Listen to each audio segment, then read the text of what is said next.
I am Professor H.O. Srivastav from WDF University, which has been established with a mission to achieve SDG goals by providing professional courses for continuing education and lifelong learning.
किसान भाइयों, कार्यक्रम का यह भाग विशेषकर कटिहार जिले में मत्स्य पालन करने वाले या मत्स्य पालन करने के इच्छुक किसान भाइयों के लिए है।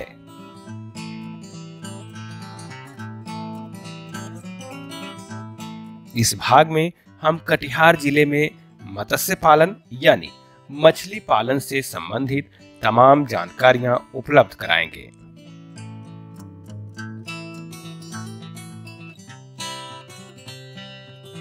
कटिहार जिले में मत्स्य पालन के लिए काफी संभावनाएं हैं।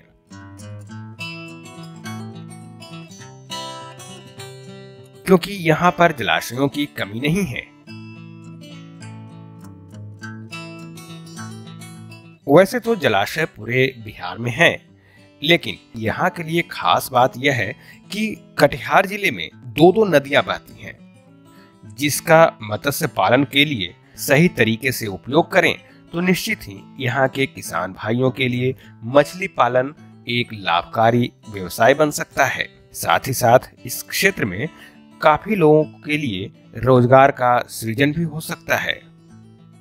हमारे विशेषज्ञ आपको विस्तार से बता रहे हैं कि बिहार के साथ साथ कटिहार जिले में मत्स्य पालन की कितनी संभावनाएं हैं। बिहार राज्य एक पिछड़ा राज्य है जहां औद्योगिक प्रोडक्शन काफ़ी कम है और यहाँ उपजाऊ जमीन, जल क्षेत्र, जलाशयों की प्रचुरता है। इसके चलते एग्रीकल्चर बेस्ड और एग्रीकल्चर और एलाइड फील्ड जैसे हैं, फिशरीज है, फसलोत्पादन है, फलोत्पादन है, इस सब बेस्ड पर जो इंडस्ट्रीज और इसका विकास हो, उसी से बिहार का भी विकास हो सकता है।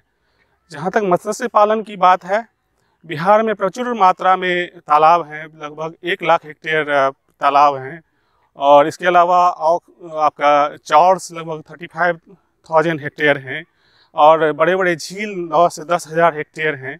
इसके अलावा बहुत सारी नदियां हैं जो 3200 किलोमीटर बिहार में हैं, जिनका अगर प्रचुर रूप से उसका उपयोग होता है, सही ढंग से उपयोग होता है, तो निश्चित ही मत्स्य पालन में बिहार जो है काफ़ी अग्रणी राज्य होगा।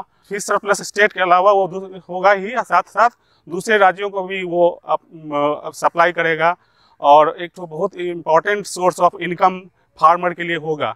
लेकिन और न्यूट्रिशनल सप्लाई ये भी तो बहुत इंपॉर्टेंट चीज़ है, क्योंकि बिहार की जो जनता है, जो मैक्सिमम जनता है गांव में रहती है, जिसकी न्यूट्रिशनल जो पोषण स्तर बहुत नीचे है, जो मत्स्य पालन से भी दूर हो सकता है और बहुत लोगों को रोजगार मिल सकता है।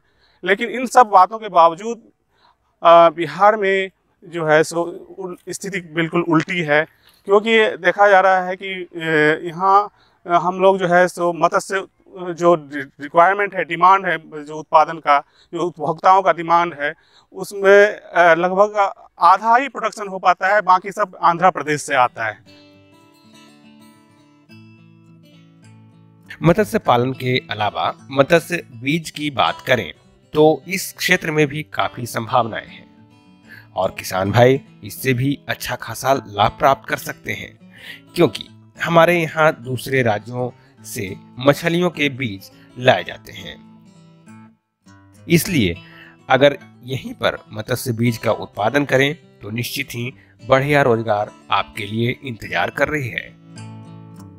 ऐसे ही मत्स्य बीज में हम मैक्सिमम मत्स्य बीज जीरा जो है हमारे बगल के राज्य बंगाल से आती है और हमारा अपना मत्स्य बीज का उत्पादन बिहार में भी बहुत कम है। यही लगभग हाल हमारे कटिहार जिला का है।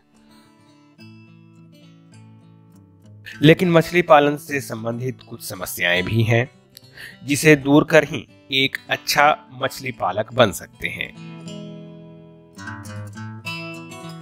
हमारे यहाँ जीरा फार्म की काफी कमी है। अगर कटिहार में जीरा फार्म लगाया गया तो हम दूसरे जगह की अपेक्षा अपने यहाँ से ही जीरा उपलब्ध करा सकते हैं। इसके अलावा कटिहार जिले के अधिकांश तालाब भी पुराने पड़े हैं, जिसकी सफाई और खुदाई दोनों ही जरूरी है। इसके लिए नया रूप देने की जरूरत है, क्योंकि कीचड़ निकाल देने से मछली पालन में बाधा नहीं होगी। इसके अलावा और भी कई बातें हैं जिससे कि किसान भाइयों को अवगत रहना चाहिए। के लिए हमको जो प्रमुख समस्याएं जो हैं कुछ मैं इस पर आकर्षित करना चाहूँगा, जो इसमें प्रमुख समस्याएं क्या क्या हैं। तो पहली सबसे बड़ी समस्या जो है मत्स्य पालन संबंधी वो है जीरे का अभाव। जीरा एक बहुत ही इम्पोर्टेंट सोर्स है मत्स्य पालन के लिए, जिसका अगर सही समय पर अगर सही साइज का जीरा तालाबों में अगर संचित किया जाता है उससे मत्स्य पालन जो है काफ़ी आगे बढ़ सकता है। लेकिन हमारे यहाँ जीरा फार्म की आवश्यकता कमी है, हैचरीज की कमी है। तो इसके लिए जरूरी है कि हम अधिक से अधिक जीरा फार्म और हैचरीज लगाएं। और हमारा जो निर्भरता है लगभग 300 मिलियन जीरा जो है बिहार में हम उत्पादन कर पाते हैं, जबकि ठीक उल्टा डबल का रिक्वायरमेंट है। दूसरा प्रॉब्लम क्या है कि हमारे यहाँ तालाबों में सिल्ट बहुत बड़ा पुराने अधिकतम तालाब जो है बहुत पुराने हो गए हैं और अत्यधिक मात्रा में आसपास से सिल्ट जमा हो गया है, जिसके कारण से क्या हो रहा है वो एक तो न्यूट्रिएंट ट्रैप बन रहा है। जो भी पोषक तत्व है वो नीचे में आके बैठ जा रहे हैं और तालाब में सही ढंग से उसका मिलन नहीं हो पाता है, तालाब में उसका सही ढंग से उपयोग नहीं हो पा रहा है और विषाक्तता बहुत तेजी से बढ़ गई है, जिससे मत्स्य पालन जो है काफ़ी प्रभावित हो रहा है। तीसरी सबसे बड़ी समस्या बिहार में है वो नॉलेज का अभाव है। किसानों के बीच में नॉलेज की कमी है, जो तकनीकी स्तर पर कैसे मत्स्य पालन को किया जाए ये इसके नॉलेज की अभी कमी है। या इंटीग्रेटेड फार्मिंग अप्रोच कैसे अपनाया जाए, मत्स्य पालन को दूसरे पालन से जोड़ के कैसे हम मिनिमम सोर्सेज में मिनिमम एरिया में कितना मैक्सिमम हम प्रोडक्शन ले सकें मत्स्य पालन के साथ। तो ये सब नॉलेज पैकेज और प्रैक्टिस जो है किसानों के पास अभाव है। साथ ही साथ जो है एक जो फिशरीज सेक्टर है, मत्स्य पालन क्षेत्र है, इसमें काफ़ी हाई रिटर्न है, लेकिन साथ ही साथ लागत भी बहुत अधिक है इसमें। तो इसलिए हमको फाइनेंशियल इंस्टीट्यूशन को भी स्ट्रेंथन करना पड़ेगा और आगे आना पड़ेगा। पब्लिक या प्राइवेट से पार्टनरशिप बढ़ाना पड़ेगा, बैंक्स को और आगे आना पड़ेगा, जिससे मतलब फाइनेंशियल कंडीशंस और इम्प्रूव कर सके। और अन्य समस्या एक और है कि यहाँ एक सोशल प्रॉब्लम है, वो पोचिंग की प्रॉब्लम है। क्या देखा जा रहा है कि जो तालाब है, जो अच्छे मत्स्य पालक हैं, उनमें अक्सर चाहे चोरी हो जाती है मछली की, या 20 लोग डाल देते हैं, एक से जलते हैं या 20 डाल देते हैं, एक से दुश्मनी निकालते हैं। ये एक भी बहुत बड़ी समस्या है। तो इसको लिए हमको सोशल स्तर पर, सामाजिक स्तर पर जागरूक होना पड़ेगा, इसके लिए सही व्यवस्था करनी पड़ेगी और ये सब चीज़ जरूरी है। इसके अलावा ये है जो मत्स्य पालन में एक और समस्या है कि जो बड़े बड़े जलाशय हैं उसमें बहुत अधिक मात्रा में जो है मछलियों का पकड़ हो रही है। जो जिससे आपका नदी है, झील है, उसमें क्या हो रहा है कि अत्यधिक मात्रा में जो ब्रूड फिश हैं, जो प्रजनन करने वाली मछलियां हैं, छोटे छोटे बच्चे हैं, उनको जो है सो विभिन्न प्रकार के मेश साइज के जाल के द्वारा पकड़ा जा रहा है। इससे क्या हो रहा है, आपका प्राकृतिक जो स्टॉक है वो जो खत्म होती जा रही है और मछली पालन जो है की उपलब्धता, उस जैव विविधता, बायोडाइवर्सिटी सब छीन होती जा रही है। तो इन सब के बिंदुओं पर ध्यान देने की बहुत ही आवश्यकता है। किसान भाइयों, अभी आपने जाना कि मछली पालन से संबंधित कटिहार जिले में कौन कौन सी समस्याएं हैं और आप उसे कैसे निपट सकते हैं। आप जानते हैं कि इन छोटी छोटी समस्याओं के बावजूद आप आसानी से यहाँ पर मछली पालन कर सकते हैं। तो चलिए मछली पालन से संबंधित हम प्रत्येक पहलुओं पर बारीकी से अब चर्चा करते हैं। मछली पालन को आप दो व्यवसाय के रूप में अपना सकते हैं, एक मिश्रित मत्स्य पालन और दूसरा जीरा पालन। इन दोनों व्यवसाय के द्वारा किसान भाई आत्मनिर्भर बन सकते हैं। तो चलिए सबसे पहले हम बात करते हैं मिश्रित मत्स्य पालन के बारे में। आपको हमारे वैज्ञानिक मिश्रित मत्स्य पालन के बारे में जानकारी दें, इससे पहले हम आपको ये बता दें कि दरअसल मिश्रित मत्स्य पालन तालाब में विभिन्न प्रकार के मछलियों को पालकर की जा सकती है। इसमें तेजी से बढ़ने वाले मछलियों को पाला जाता है। आइए इसे विस्तार से अपने वैज्ञानिक महोदय से ही जानकारी लेते हैं। मिश्रित मत्स्य पालन के लिए तालाब का चुनाव एक बहुत इंपॉर्टेंट है। इसके लिए देखा गया कि अगर दोमट मिट्टी है, जो उपजाऊ हमारे जो अन्य फसलों उत्पादन के लिए जो उपजाऊ जमीन है वो ही आवश्यक है। इसके लिए नया तालाब बनाते हैं तो सबसे निचले वाला जो क्षेत्र है आपका जो फार्म है, उससे सबसे निचले वाला क्षेत्र जो है उसमें आप जो है सो तालाब का निर्माण करें। इसके लिए एरिया जो है लगभग आधा एकड़ से 2.5 एकड़, मतलब 1 हेक्टेयर तक का मिश्रित मत्स्य पालन के लिए उपयोग आदर्श है। तालाब की गहराई लगभग 3.5 मीटर होनी चाहिए। तो नया तालाब जो आप बना रहे हैं तो उसमें आप लगभग 3.7 मीटर का बांध बनाए। बांध की जो ऊंचाई है से तालाब का तल का जो ऊंचाई 3.7 मीटर होना चाहिए, क्योंकि जब आप नया बांध बनाते हैं तो धीरे धीरे बैठ के 3.5 मीटर का हो जाएगा। और बांध की चौड़ाई जो है लगभग 3 मीटर का होना चाहिए। इससे आप कोई भी जो तालाब में डालने के लिए कोई भी वस्तु लाते हैं, ट्रैक्टर या कुछ पर लाद के लाते हैं, तो वो उससे आसानी होगी परिवहन में। और साथ साथ तालाब में इंटीग्रेटेड फार्मिंग भी कर सकते हैं उसके बांध पर।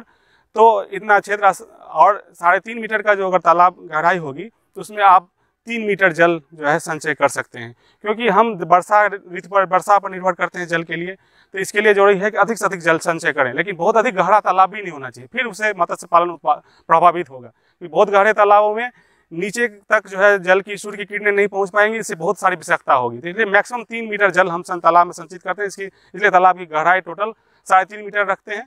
और उसमें 3 मीटर जल रखने का कारण यह है कि अधिक से अधिक जल संचय करें और उससे ज़्यादा गहरा भी नहीं होना चाहिए। और साथ साथ ये भी जरूरी है कि जब हमारा अप्रैल मई का मौसम आता है, जिस समय में मैक्सिमम सूर्य की किरणें होती हैं, वर्षा नहीं होती, उसमें टेम्परेचर बहुत हाई होता है। इससे मिनिमम जल का जो लेवल है आपको 1.25 मीटर तालाब में बचे मिनिमम, उससे नीचे मिश्रित मत्स्य पालन के लिए नहीं होना चाहिए। इसलिए हम लगभग 1.25 मीटर से 3 मीटर तक का जल की गहराई रखते हैं एक साल में। बरसात के मौसम में 3 मीटर और 1.25 मीटर अप्रैल मई जून तक मौसम में। तो ये जल की गहराई बहुत जरूरी है, इसलिए हम 3 मीटर का तालाब की गहराई रखते हैं। किसान भाई, अगर आप मिश्रित मत्स्य पालन करना चाहते हो तो इसके लिए तालाब का चुनाव बहुत ही जरूरी है। इसके लिए सही मिट्टी का होना, तालाब का आकार और तालाबों के चारों ओर बांध का ध्यान रखना जरूरी है। साथ ही तालाब में एकत्रित पानी भी उचित मात्रा में ही रहना चाहिए। तो आइए इन सभी पहलुओं पर हम बारीकी से बात करते हैं अपने वैज्ञानिक महोदय से। 2 प्रमुख प्रकार के मत्स्य पालन संबंधी व्यवसाय जो प्रमुख हैं वो किसानों को, मत्स्य पालकों को बहुत ही आगे ले जा सकता है, क्योंकि ये एक प्रमुख व्यवसाय है। एक व्यवसाय है मिश्रित मत्स्य पालन, दूसरा है जीरा पालन। क्योंकि इस दोनों व्यवसायों के द्वारा किसान जो है काफ़ी आत्मनिर्भर हो सकते हैं और एक फिर सरप्लस कंडीशन में आ सकते हैं और बिहार का भी विकास हो सकता है। जहाँ तक मिश्रित मत्स्य पालन की बात है तो इसके लिए सबसे प्रमुख जरूरी है कि हम जो है सही मछलियों का चुनाव करें। तो सबसे प्रथम मिश्रित मत्स्य पालन क्या है ये मैं बताना चाहता हूँ। मिश्रित मत्स्य पालन बहुप्रजातीय मछलियों का एक ऐसी पालन विधि है जिसमें तेजी से बढ़ने वाले मछलियों को तालाब में संचित किया जाता है और लगभग 8-9 से 1 साल तक उसमें पाला जाता है। और इसमें तालाब के सभी सतहों का मत्स्य पालन में उपयोग होता है। इससे अधिकतम मत्स्य उत्पादन की प्राप्ति होती है। इसके लिए जो है सही मैनेजमेंट की आवश्यकता होती है। तो इसमें जो पालन की जाने वाली मछलियां हैं, इसमें देसी कार्प मछलियां हैं। देसी कार्प मछलियों में रोहू, कतला और मृगल, साथ ही साथ विदेशी कार्प मछलियां, common carp, silver carp, grass carp, ये 6 प्रजातियों की जो मछलियां हैं जिनकी बाजार भाव भी अच्छी है और ग्रोथ भी अच्छी होती है और सब सतहों का, तालाब के जल सतहों का उपयोग होता है, जिसके कारण से उत्पादन हमारा मैक्सिमम होता है। तो किसान भाइयों, इस भाग में आपने जाना कि कटिहार जिले में मत्स्य पालन के लिए कितनी संभावनाएं हैं, साथ ही क्या क्या समस्याएं हैं, और मत्स्य पालन के 2 प्रकारों में से प्रथम प्रकार मिश्रित मत्स्य पालन क्या है। इन सभी बिंदुओं के अलावा और भी महत्वपूर्ण बिंदु हैं जिस पर कि हम जानकारी भी देंगे कटिहार जिले में मत्स्य पालन यानी मछली पालन के बारे में, लेकिन अगले भाग में।